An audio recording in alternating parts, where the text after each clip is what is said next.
Well, thank you, everybody. We're just kind of in that weird kind of purgatory phase where folks are joining, leaving, getting video and audio connected. So we're going to give it just a minute here and get everybody connected.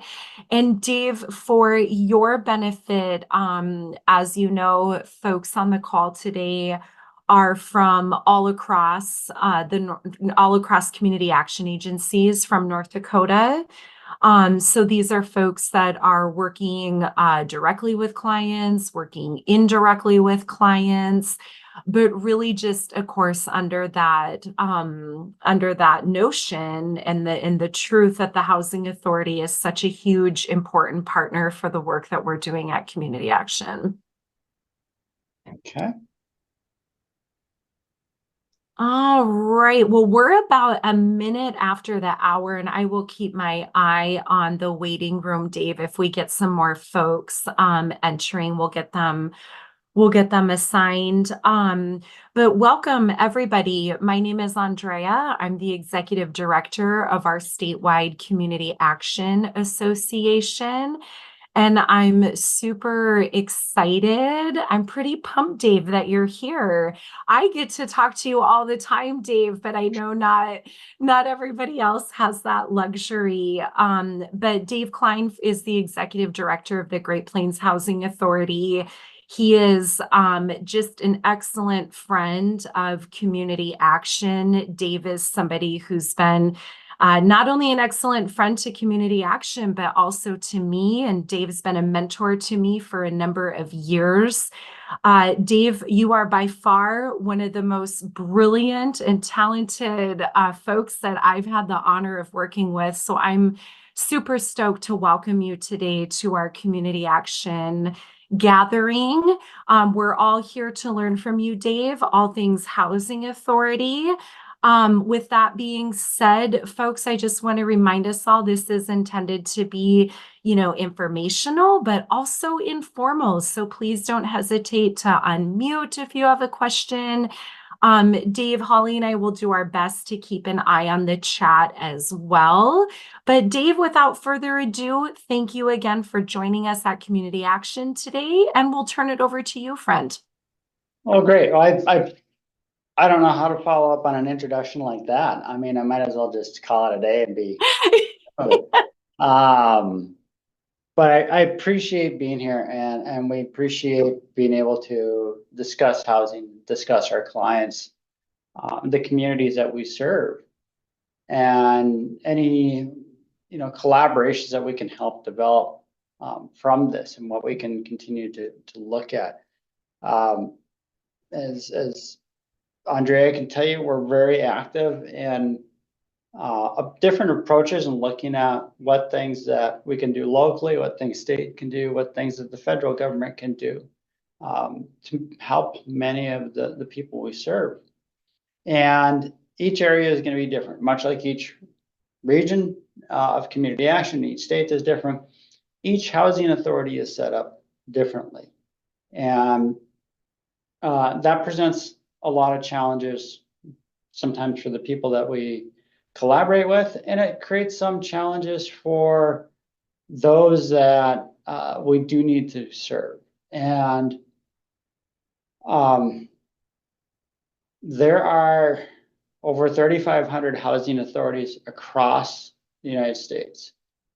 And so it's a lot of areas that a lot of groups that always need to be kept up on tab, and what regulations they need to be following, what programs they need to have in place. In North Dakota, there are officially, I think, 31 left of it. It used to be, 14 years ago when I started, I know it was in the 40s, in the mid to upper 40s. It wasn't quite one for each county, but it was close. And just over time, a lot of those have consolidated. The vast majority of the housing authorities are actually under different contracts from other agencies. So quite often, it's not necessarily an independent office, one that oversees things. For example, our office at Great Plains Housing oversees the Section 8 Housing Choice Voucher Program for Stutzman, Logan, Foster, and Wells County. That is one contract. We also manage Eddy County Housing Authority and Dickey Sargent counties underneath their housing authority contracts. So that is us, and that same principle kind of works throughout the whole state. So Cass County Housing Authority oversees numerous housing authorities and counties. North Central Housing Authority has Devils Lake, has multiple counties and areas. Minot Housing Authority has a large swath of areas, and so does Morton County Housing Authority out of Mandan. So quite often when there's about 4 of us in a room, we pretty much can run meetings because we have that clout. But we try to always work with the programs to work with those communities and with that area. I'm going to try to see if I can play a video if this allows me to. The reason why I want to show this video is this video kind of goes through the different types of housing assistance. It's about 8.5 minutes long. And so I'm hoping it plays well for you. Afterwards, I can share the link out to Andrea, and that can go out through things. But I do want people to know that anytime you can go to our website, greatplainsha.com. If you scroll way down on the main page, we have a lot of links to different videos. Video is a very, very common thing for us to be able to outreach, to be able to show people a lot of different messages. And it's something that is just universal with a lot of folks. So throwing something on YouTube works really well. We've done a lot of different trainings in this manner. But I want to show this to you so that way it helps give you an idea. There are different affordable housing options. There are different types of assistance and how they work a little bit with each other, and sometimes a little bit in different audiences. But this is a good video to show that. This video is a beginner guide to housing assistance programs available in North Dakota. The video will review Section 8 housing vouchers, tax credit programs, subsidized housing, public housing, and some general housing terms. Did you know? Almost nowhere in the United States can someone working full-time at minimum wage pay for a 1-bedroom apartment without spending more than 30% of their income.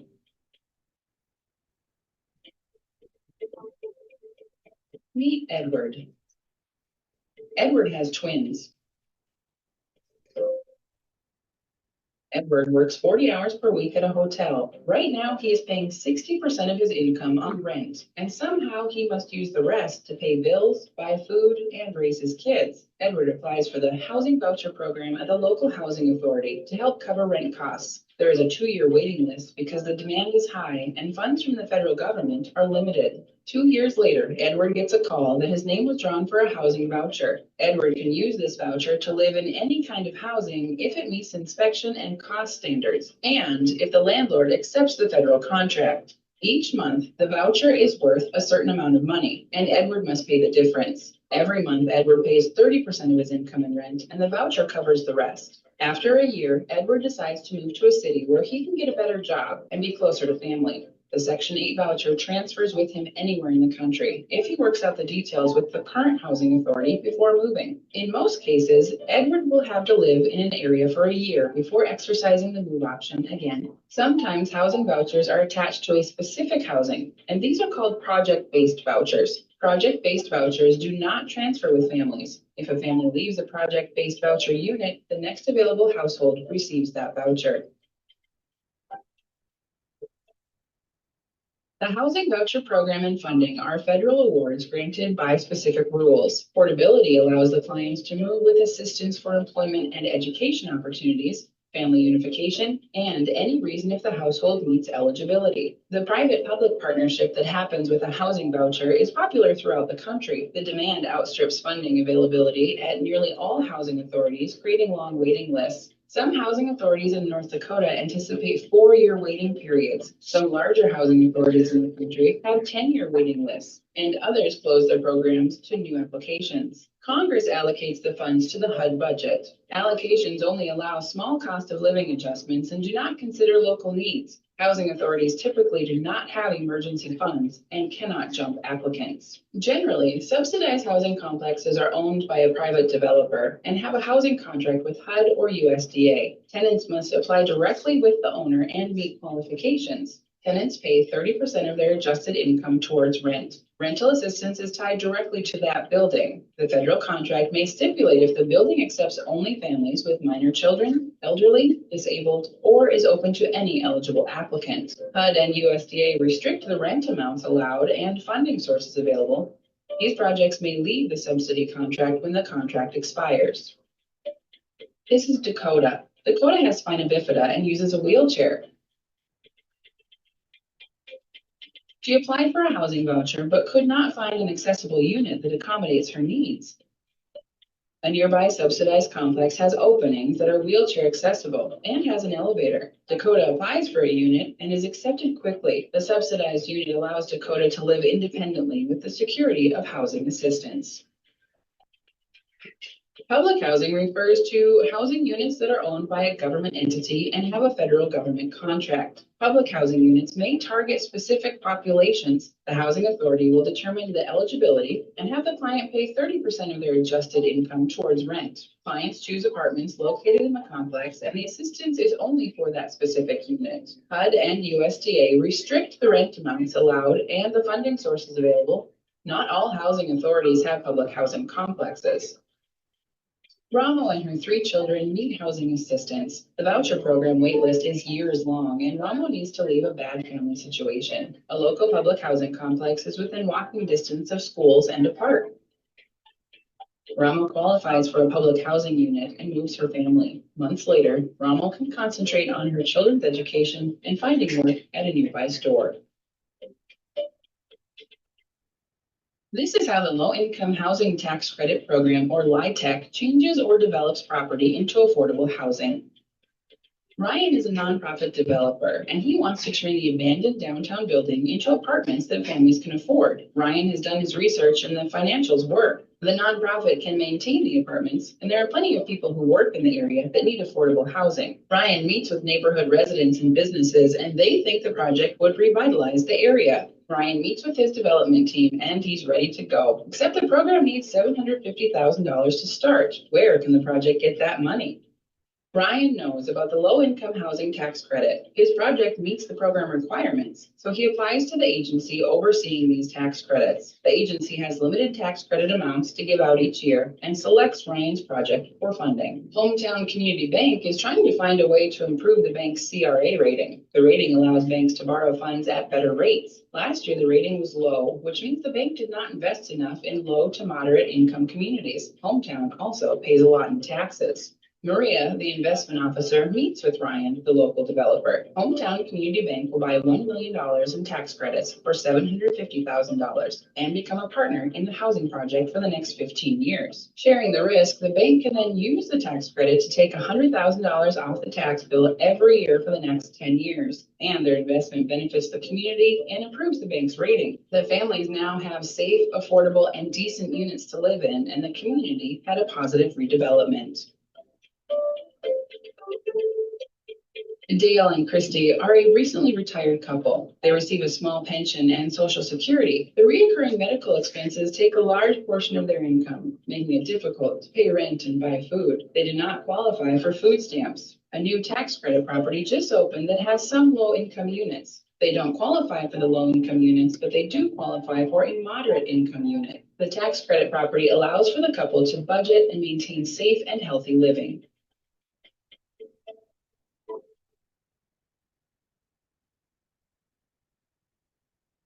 There are many types of housing authorities. Some housing authorities offer rental assistance like Section 8 vouchers. Others offer public housing, and some are just for development purposes. If the housing authority offers federally funded assistance, it must enter into a contract with HUD. Federal assistance requires renewal allocations from U.S. Congress. There are federal rules governing the use of housing assistance. Housing assistance can only be used for rent and utilities and cannot cover caregiver, garages, and other expenses. Each housing authority has a set of rules that are available to the public. The Housing Board of Commissioners approves and reviews the rules to comply with HUD, federal, state, and local laws and fair housing regulations. Some rules may differ greatly between housing authorities, and it is best to contact the local housing authority.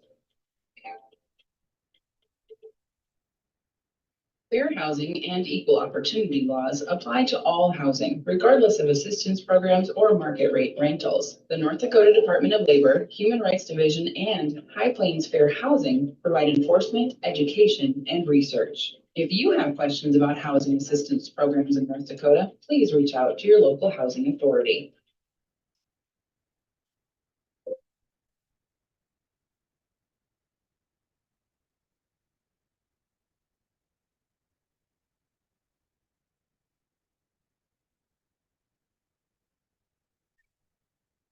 Okay, so I hope that that video helped and that you're able to watch that.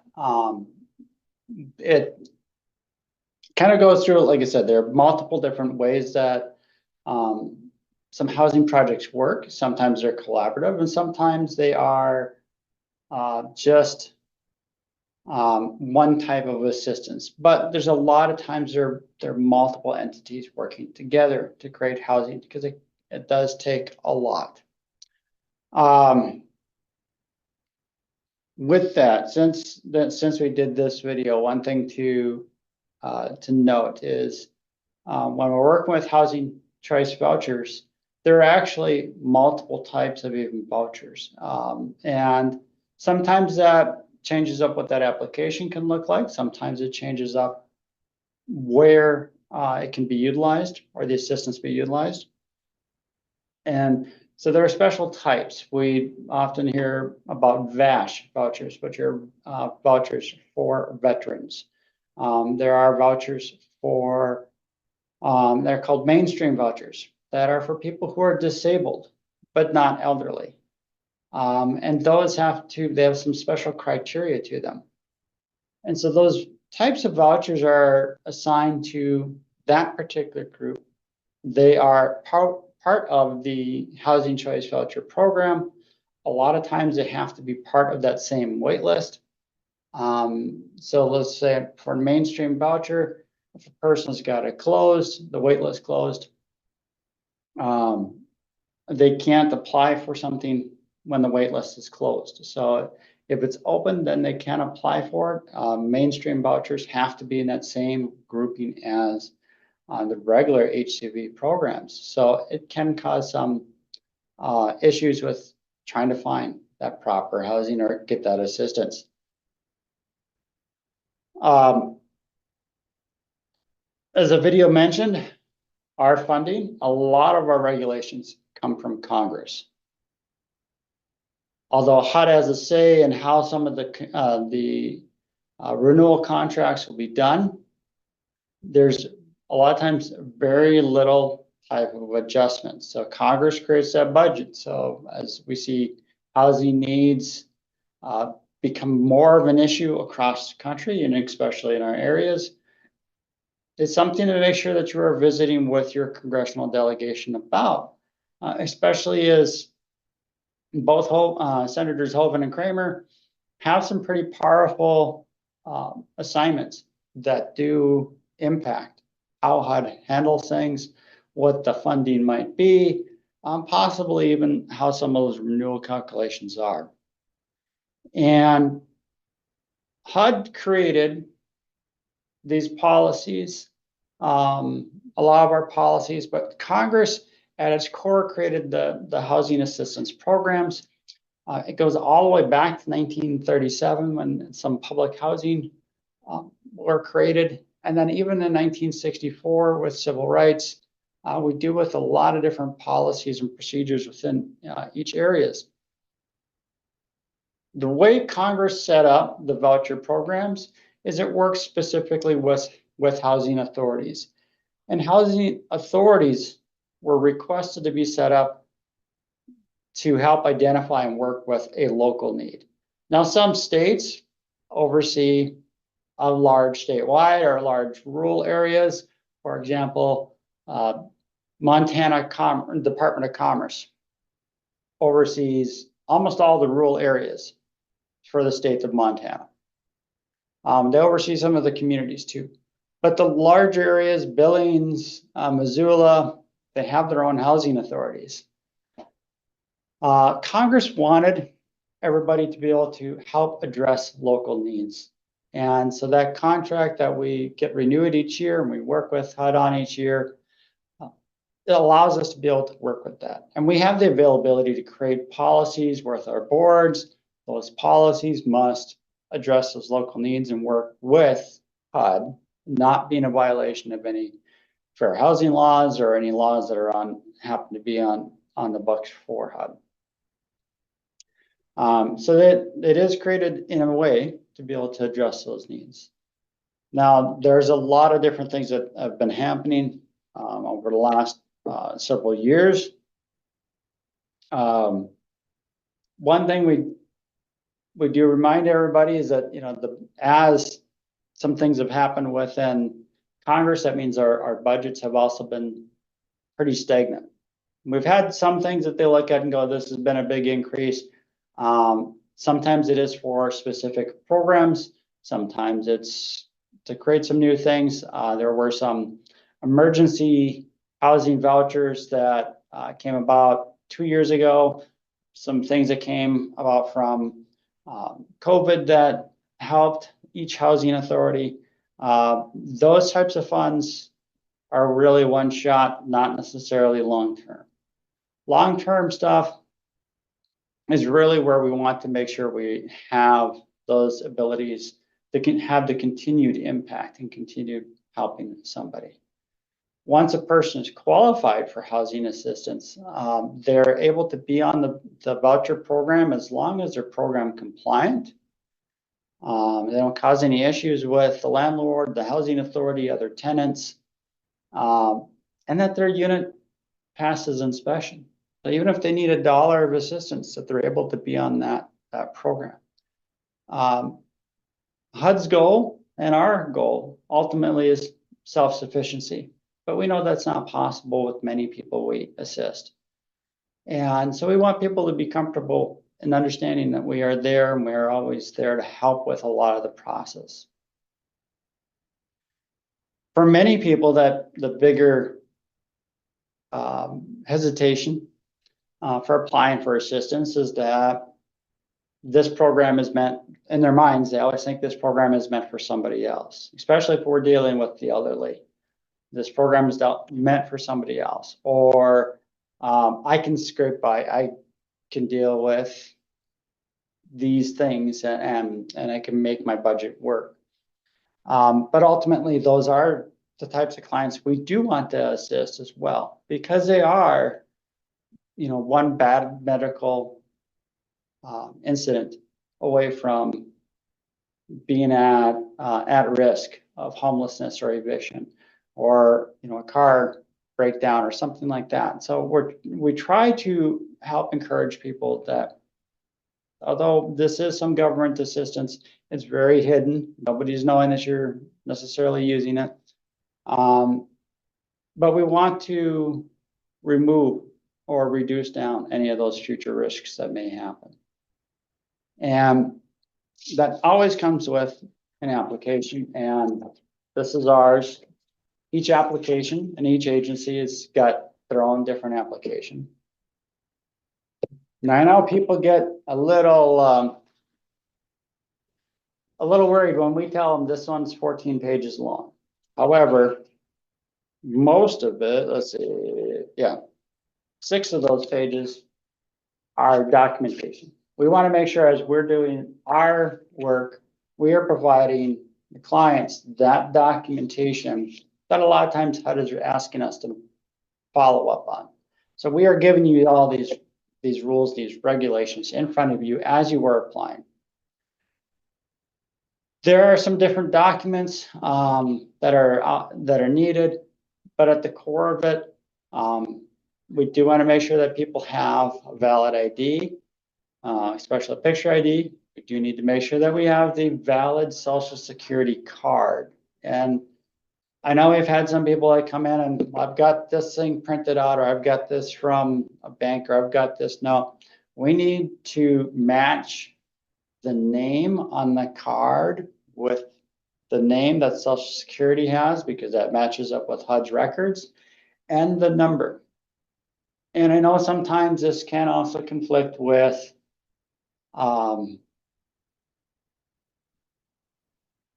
those individuals that might be in the process of changing gender or identity, that card may not reflect of who they are, but we have to go by that legal name. It's not something yet that HUD has been able to change or to address.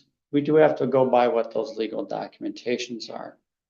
Once that those legal items are changed, they can bring it in and we can make sure we can get all those things changed up. Applications do need copies of income, assets, a lot of different things, probably similar to what community action needs. There are some housing authorities that do a pre-app because they expect that the wait list is going to be long. And if anything is over 90 days, then they're going to have to ask you for all new documents from that income and assets size of things at the end of that. Now, a new thing that we've all been working with, and my guess is community action has probably seen a lot of this too, is we see a lot of people with using electronic assets, so Venmo, Cash App, Zelle. Deposits in those are considered income. Those are considered assets. They do have statements. They can be printed out. We do hold that information and need to have clients turn that in. And the other is that we see a lot of people picking up gig work. So things like DoorDash, doing Uber. We try to remind everybody to understand what it is that they need to report, not just to us, but to the IRS. You are effectively running a business as an independent contractor, and you do need to be very careful on what you think you are deducting or how you are handling things. So to make sure that we are qualifying people for assistance correctly. As the program kind of mentioned, and I've mentioned, each agency has some different sets of rules. And for anybody running the voucher program has a document called the administrative plan, or the admin plan. That is the guidebook or the policy procedure manual for each one of the housing authorities. Now, my housing authority for Great Plains, ours is just about 450 pages long. Others, I have now seen a few of them over 2,000 pages. It is getting to be an awful lot of policies to follow. As agencies take on additional vouchers or additional projects, there's always new rules, new regulations to it. There's also a lot of new rules and regulations underneath some HUD changes that have been in the process for the last 8 or 9 years. So there's a lot of different changes. So the admin plan is never a stagnant document. It is something that is considered a living document. It changes. Housing authorities do public notice. They go through some information. The boards need to approve any changes to those admin plans. Public housing also has a plan as well, and that document, both documents are what they would consider a public document. If a person ever has any questions, or if a client ever runs into a situation where you may be curious, or have a discrepancy between them, you can ask for a copy of these policies. You can ask for a copy of these documents. And that allows everybody to be on the same playing field, being able to see what those rules are, what it is that we might have to follow, and how we might be looking at things. Now, we get quite often people that come in and understand there are a lot of hardships. Been through a lot of them in my own lifetime. However, programs can't run off of hardship. We can't run off of just a person's story. We have to run off of what the qualifications and policies are. The same way that all things kind of follow through with the program, or if there happens to be special programs, is what we need to look at and qualify people and work with people on. The other component of it is, as this application is completed and sent forward, we're a large enough agency that these documents are all reviewed by auditors. And everything has to be made sure that they are qualifying for those specific reasons and moved up in that certain way. Now, with an application, we do always go through things. We try to give everybody the understanding of what the documentations are needed. Some housing authorities are great about reminding clients, hey, you missed this document, we'll give you 14 days. HUD does not have any policies required that they have to give you that time. If the application is incomplete, it's incomplete. And they can just close it from there. But for a vast majority of us, we try to reach back out at least one time and say, please get us this document within so many days, and we can honor the application and move things forward. Applications are legal documents, so people write things that are fraudulent on it, and it's found out, the person could be barred from receiving assistance for an extended time. So it is something that we do caution everybody, make sure you're putting what it is that you really need to know on there and what we need to know and to qualify.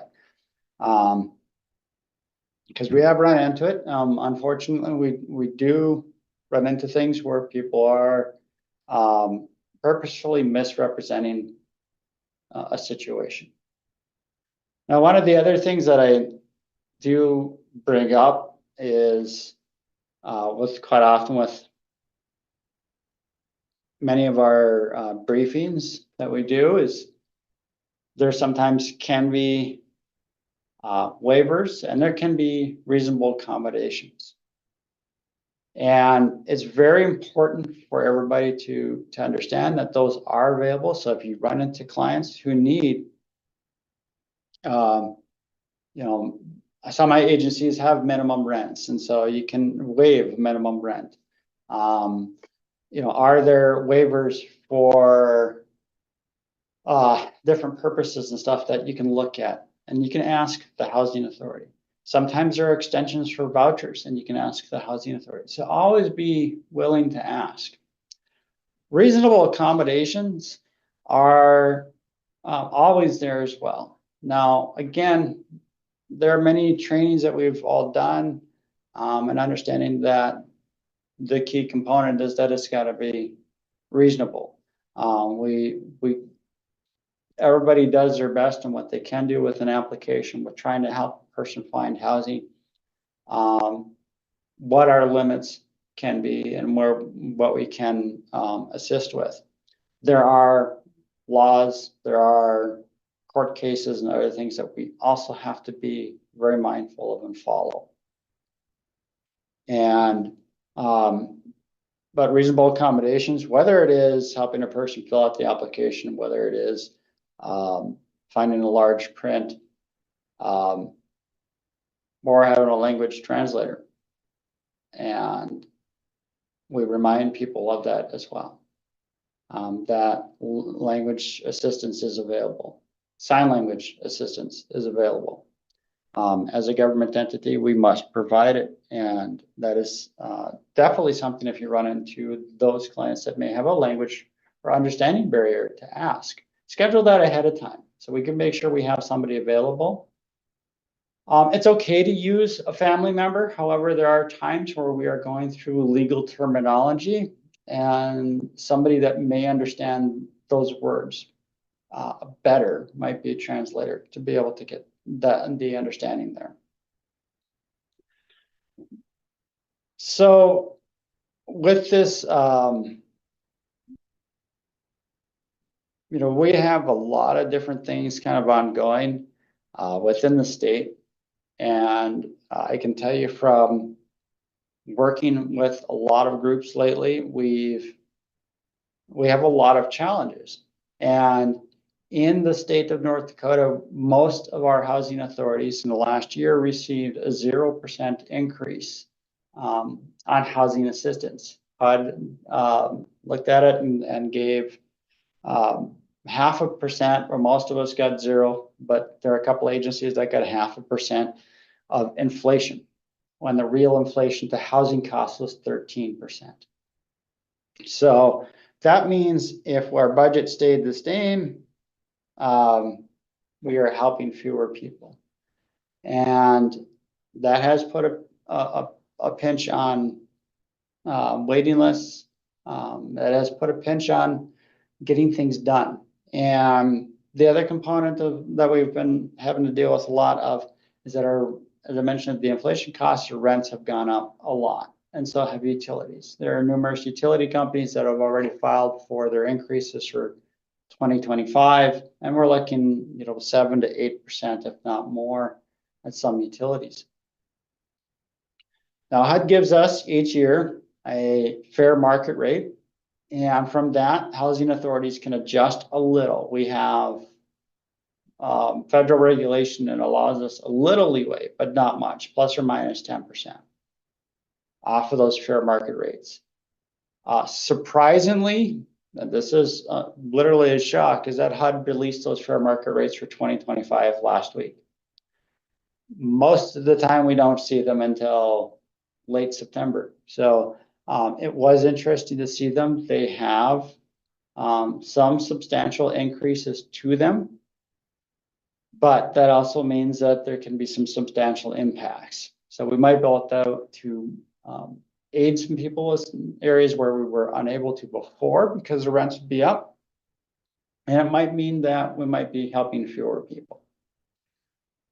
Now that payment standard, or the fair market rate, is the tenant rent plus any tenant paid utilities. As we go through things, tenant paid utilities are the basic utilities to sustain the unit. So heat, water, lights, sewer, garbage.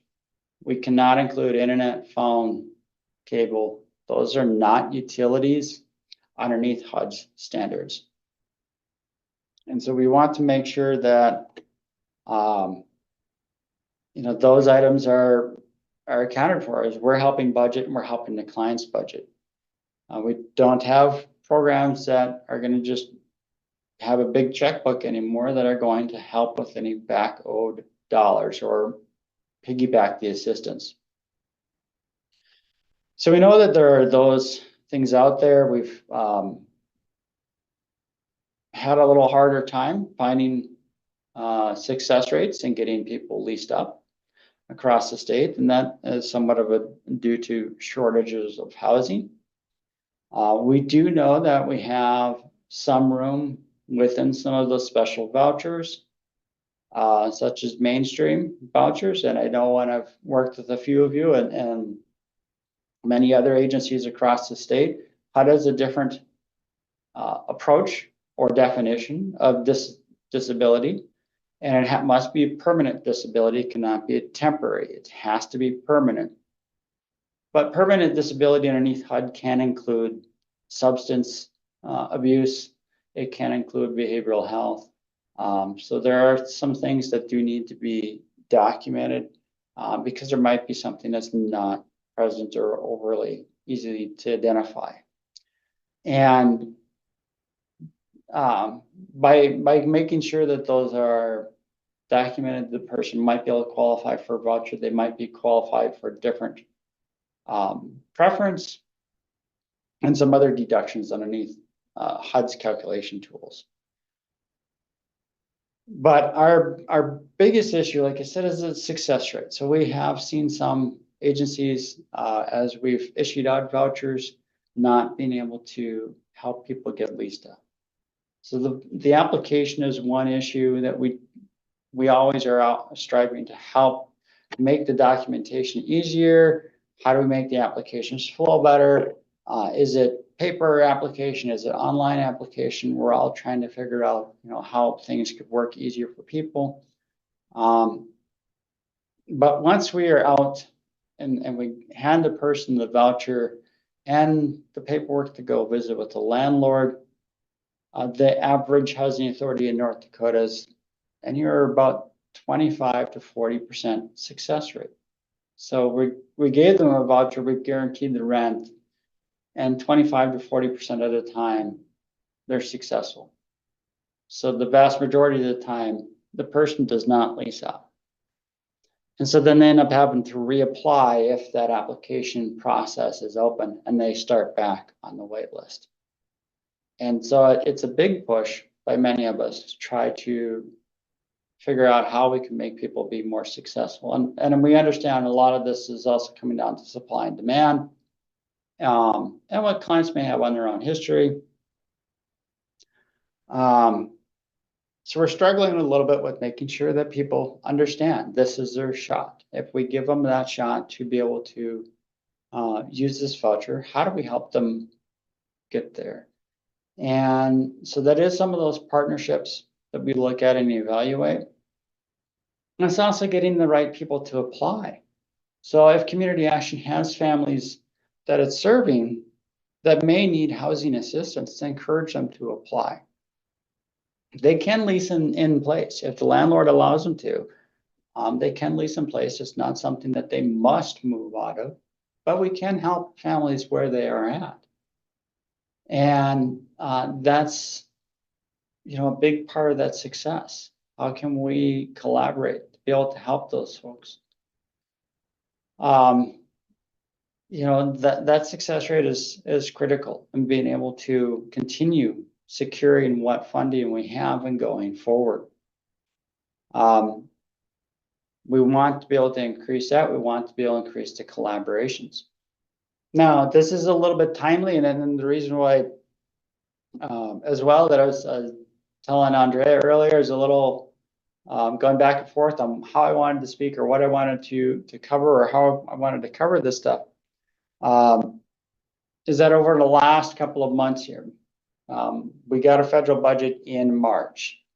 As things kind of changed, what became very apparent is that how HUD budgeted their dollars for housing authorities created an enormous problem. And in the last week, effectively what happened was there had been a smaller group in May that were asked to return some funding, or it was taken out of their budgets for the year. There in July, a pool of funds that assists housing authorities with some other special costs was completely taken away. And then on August 9th, an email was sent out effective with August 12th that we would all be receiving letters. And HUD needed to pull $400 million away from other housing authorities. So across the entire country, they pulled $400 million away because that many of the housing authorities were actually running into budget shortfalls. It wasn't a housing authority, we mismanaged or anything like that. It is the costs were exceeding that fast and that change compared to what we were budgeting. And so we have a couple of housing authorities within the state of North Dakota that are shortfall. We have numerous housing authorities that did receive cuts, and those cuts are permanent. So that as of right now, they don't plan to be returning those funds. They do state that they may return funds, but we're unsure of that. So it has some enormous impacts. And that means that as people do receive vouchers and can be on program, if they are able to apply, that we want them to be successful, because it could be, a longer time before they can reapply or get through that process.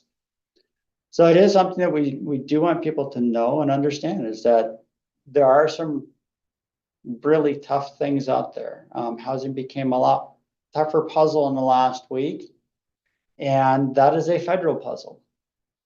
And only Congress can do that, and Congress can only do that by appropriating more funds. There are multiple bills out there for funding, and it needs to increase and change how some of these programs are funded and how some things are handled. But that is, in a way, a partnership in which many of us need to kind of talk about and explore as well. As I said, if you have clients that are not receiving that assistance, to encourage them to work with the local housing authority. And sometimes it might be calling, and if you got to call me, that's fine. If you got to call the local entity that you have, the local housing authority, to ask where they need to apply to do so, because there are, not as many of us in some areas, or it might be an office that's covered only 1 or 2 days a week, but we want to make sure that the person's applying at the correct place, get those applications through, and assist folks that do need it. Housing is a big cornerstone for a lot of people. It allows them to be able to get education, to get work. If they have children, to be able to go to school, to have daycare. It helps set that tone for somebody if we can create that suitable environment. And so what we do and how we handle things, we know is very important to families, and the collaborations and partnerships that we can help establish throughout the state and throughout our regions are just as vital as the assistance that we provide. So with that, I can do some questions if you guys have any. What I can try to help with, try to help answer some. If you think of great questions between today and your guys' conference in October, right, Holly? Yep, October. Okay. So I am on a panel and speaking in October. So if you think of some great questions between now and then, please write them down. I would be happy to be answering questions and brainstorming with everybody else on what we can do.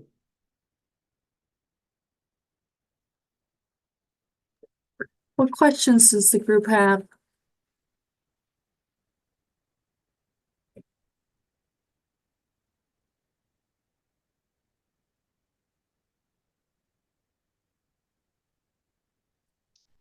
Question in the chat. Are households limited to how much they might be able to have in an emergency savings account? Since that's a cash asset they have to disclose. While doing budgets, many of our clients have nothing in savings to weather emergencies. If they are on housing assistance, are they limited or lose assistance after a certain dollar amount? Good question. And this is actually something that is in the process of changing. Currently, HUD does not have an asset limit. So currently, you could have $500,000 sitting in a bank account, and that is not something I can make you use. And that is something that is changing. There are some policies that are coming up and over the next little bit here. It's hard to say because the policies themselves were established in 2016 and we have yet to figure out implementing them. But underneath that, it would be changing to, there would be an asset limit, but it would be looking at like $50,000. So it's still a very healthy amount of assets compared to SNAP or TANF. But you're able to have that emergency savings account. You're able to have that life insurance and other assets as well.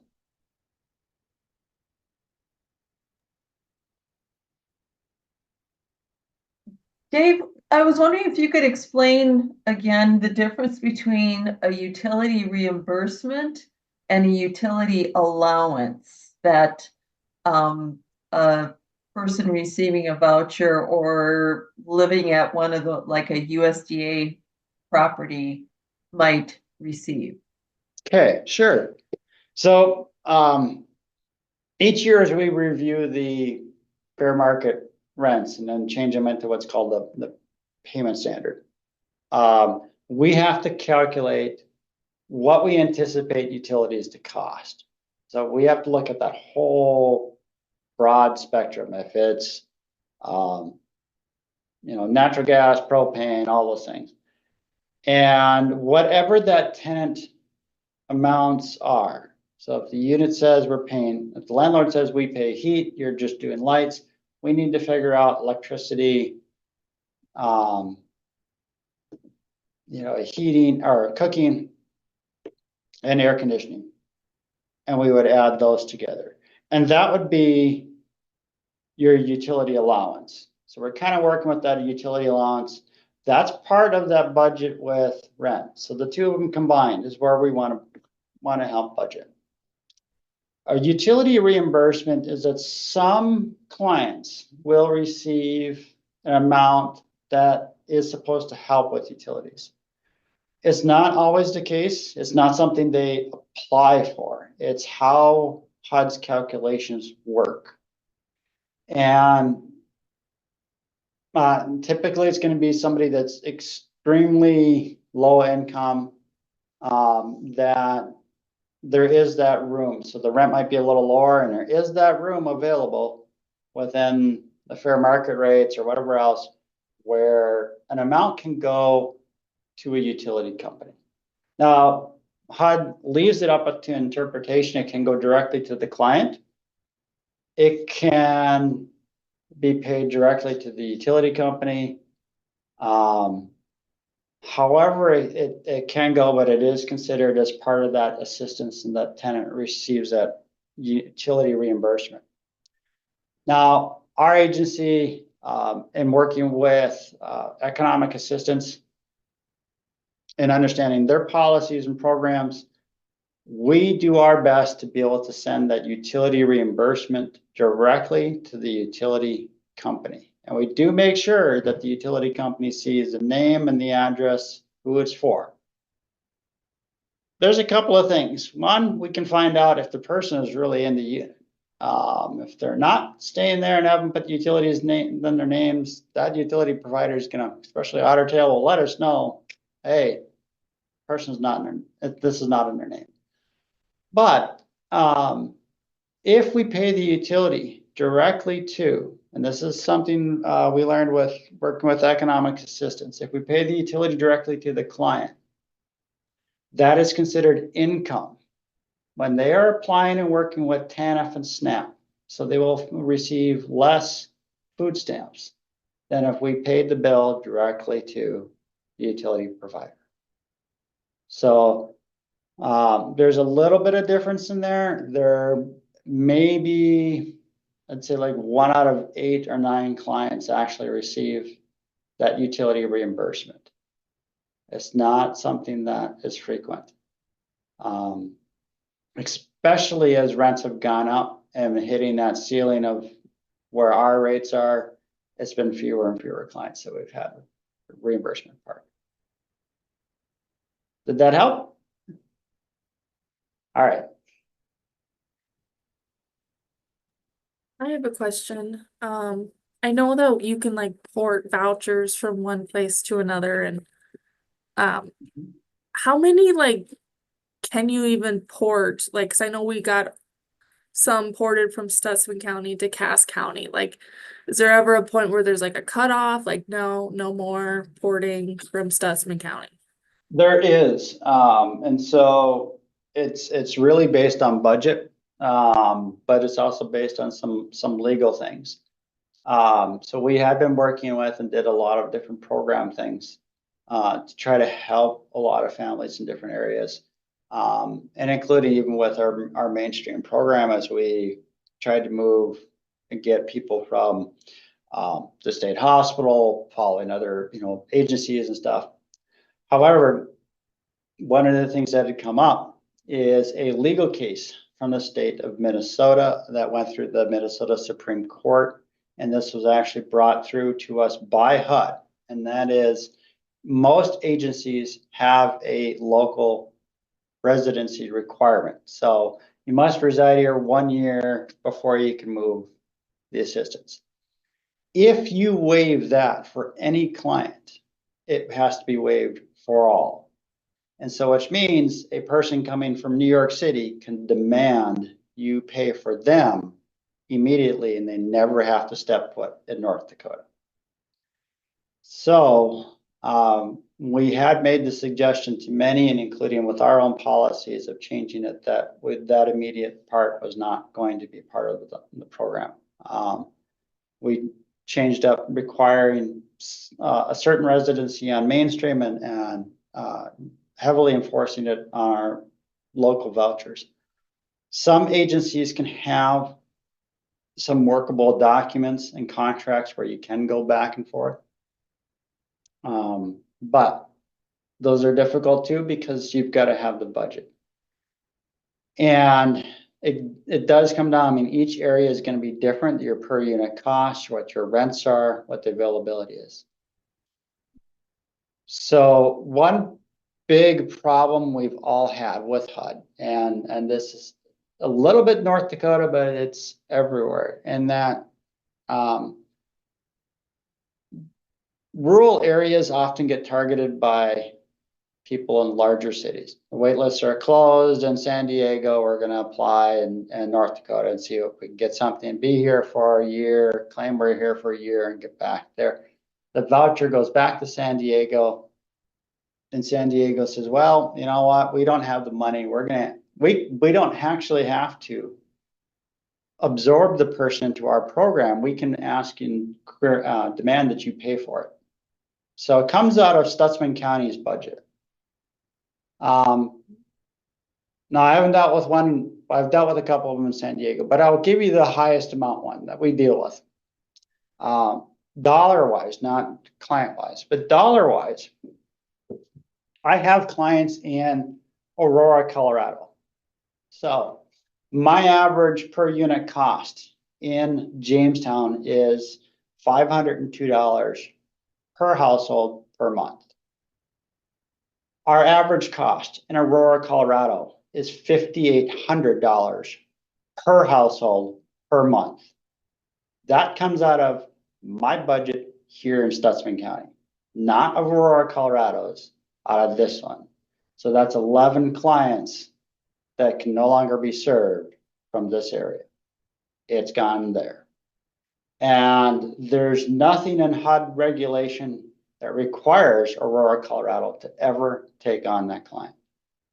Once a client requests that they want to port to a place, the housing authority must afford that port and cancel any new admissions. So portability, although it's got some good policies and some good positives to it, has got some enormous negatives and has been misused a lot.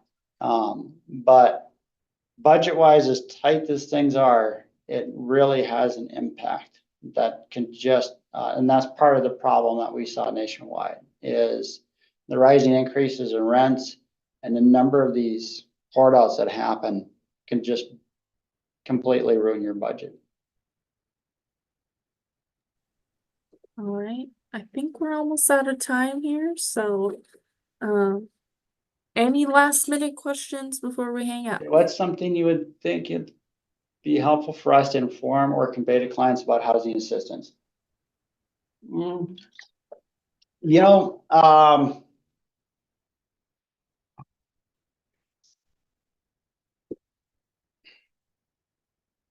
I would honestly like the people that are receiving assistance or even applying to really understand that this program is for them. It is something really to help them become self-sufficient or to sustain. And not to, we have way too many people that really in their mindset that we're all going to forgive a lot of bad things that happen. And that's not the case. We are having to be very responsible for the program because it is a taxpayer program. We have to be protecting of our landlords because we have to we're partnering with them all the time. We have to protect our tenants and others. And so if a person is applying or receiving assistance, follow the rules. Even if they have to, ask again for a copy of them. They can always ask again for briefings, check out videos that we have available online. We would rather a person call and be honest and work through a mistake than to end up being in a worse position and losing that assistance or permanently losing assistance. So from our standpoint, we always want people to know that this is a great opportunity for them. And if they have questions, please ask.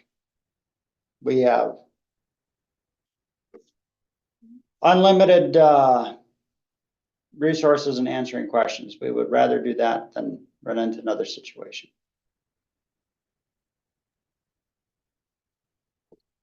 Thanks, Dave. We appreciate you being here for all of us and teaching us, and we're excited to see you in Granite Forks in about a month and a half. So see you there October 1st and 2nd. And just a reminder to everybody that this is recorded and also on our YouTube channel. Faith will put it on our YouTube channel. So yeah, thanks, Dave, and well, thank you everyone for having me, and we will see you in 6 weeks. yes, All right, thank you. thank you. Thank you.